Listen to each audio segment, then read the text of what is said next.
Okay, so hopefully now you have broken up your paper into even spaces, or kind of even spaces, that we're gonna fill it in each one with all different types of lines. So, if you've ever taken art classes, we know there's, can y'all name some lines? We've got, okay, I'll start. What about wavy? A wavy line. What's another type of line? What was that? What about a line that looks like this? Nothing? Loopty line, wavy line, zigzag lines, diagonal lines, scallop lines. Okay, those are all different types of lines. So we're gonna start filling this in. I think I'm gonna do curved lines just for this little one right here. So I'm making sure I'm doing it. I'm taking my time and going slow because I want my lines to be close together.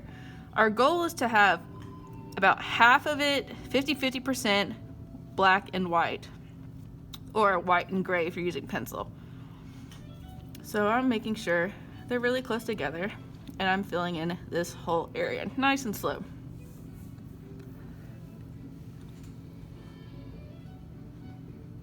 Almost there. There we go. All right, so I have that done. I like that. Now let's see what's another type of line I can do. Now, a good thing that for you to do is go ahead and get on Google and look up Zentangles, and you can see different type of patterns to give you inspiration. All right, I think I'm gonna do a scallop line next. Now what a scallop line is it's like a bumpy line like this.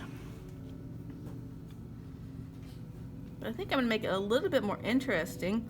I'm gonna add another bump in the middle of each of these.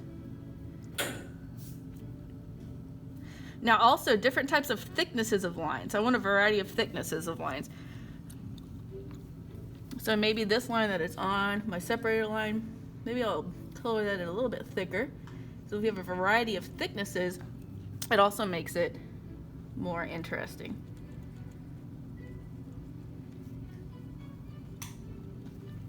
All right, so maybe I'll do another thick line.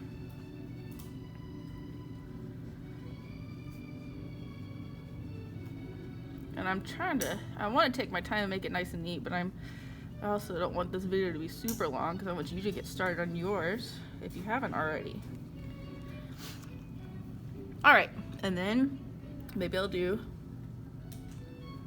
my scallops again. And I'm just gonna keep going back and forth doing the scallops, the little ones, and then the thick lines to fill up this whole entire shape.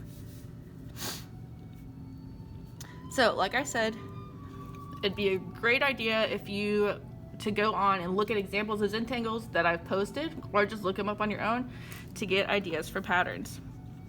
Do y'all have any questions? All right, go ahead and get working on those Zentangles. And I will keep working on mine.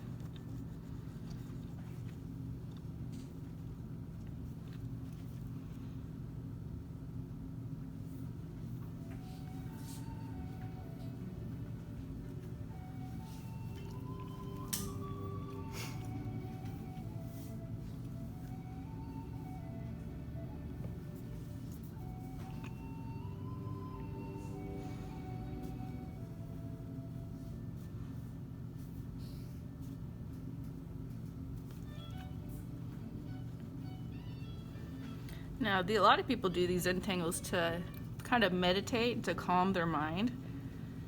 So you could put on some nice Zen music, some good study music maybe.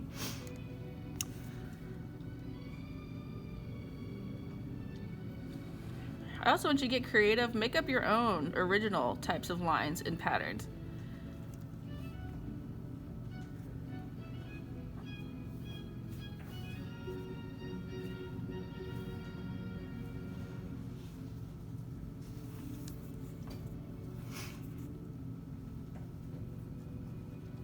Another good thing to use to make these is the Sharpie, the super fine point Sharpie pens. Those work really well too. Let me try to zoom in a little bit more. There we go.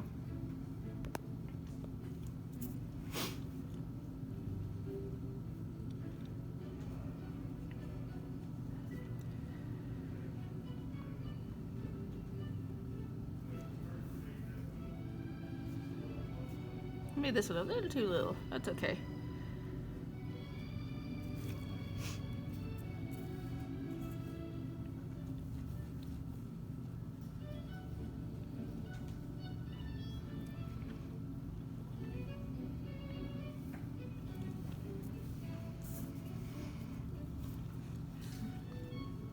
I hope all my people at home, my blended students, I hope you all had a great weekend. And I hope you're answering our bell ringers, because even though you're not here, we still want to get to know you.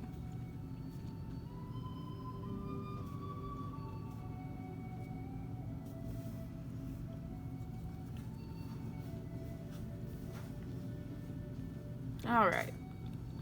Now, I think because this shape was kind of big, I'm just gonna go and I'm gonna treat this one like it's its own shape, and I'm gonna start something different right in here. What should I do? What about,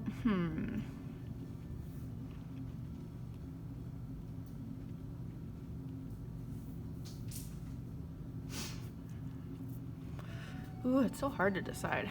I have an idea. Maybe I'll do kind of like rays going out, and I'll think of something to do in between those. So you can even do that same kind of thing, maybe fill the big spaces with even more little spaces and then fill those. So that's kind of what I'm doing with this shape right here. So now that I have that done, I think I'm gonna make each one a double line.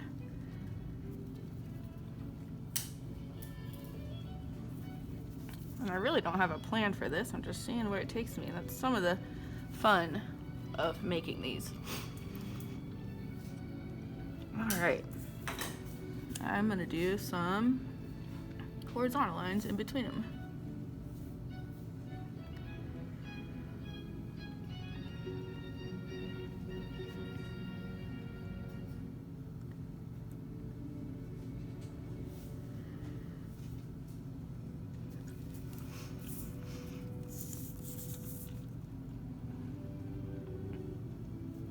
The biggest thing is to not rush through this. If you ever like feel like you're being impatient or kind of rushing, you need to just take a break, okay? Because yeah, sometimes we just need a brain break, even in art. It's better to take your time, take breaks, rather than just try to rush right through it. You'll have a much better end result if you take your time.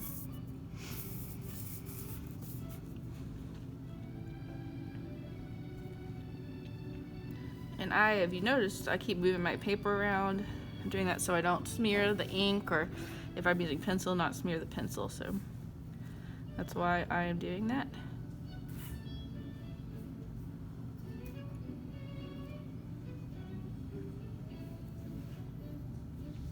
So you can just, if you want to, you at home, you can have this video playing in the background while you're working on yours. Just to look up every now and then and see what I'm doing.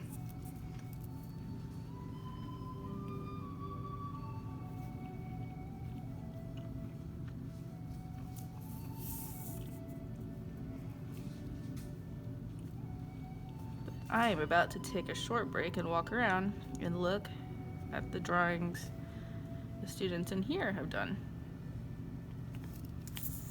All right, I will be right back.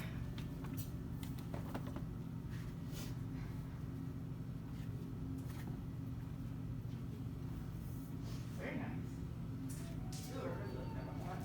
That has the ovals and the black background. That's a really good one.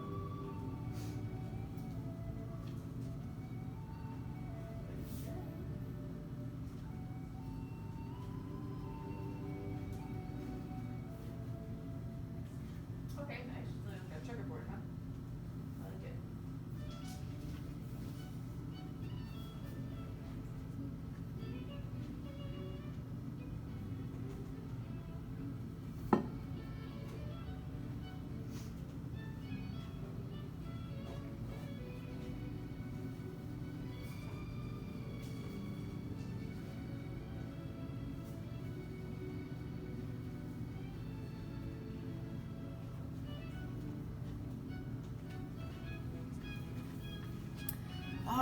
let's see. What else do I want to do? Ooh, I have a good idea. Got this idea from Latoya. I'm gonna do a checkerboard, but I'm gonna do it a little bit different. It's always good to get inspiration from other people. I'm gonna do it right here. So let's see.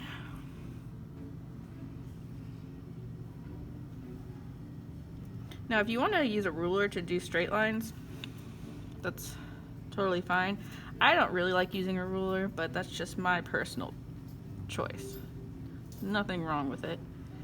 I like stuff to be more organic.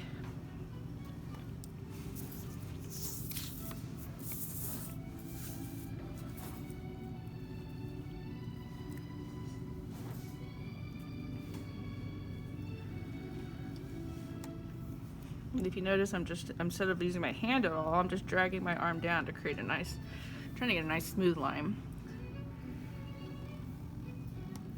All right. Now, I'm trying to go for a look of maybe something that has been woven, like a quilt, or a blanket, I guess, not really a quilt.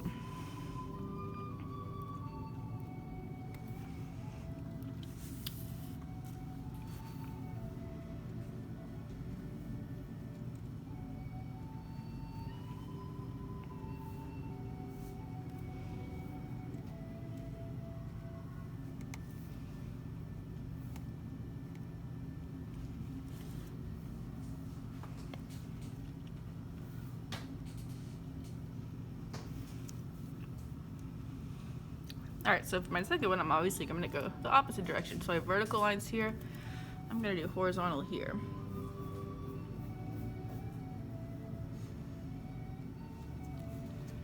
And vertical. Going back and forth. Oop, that one got a little crazy. That's okay.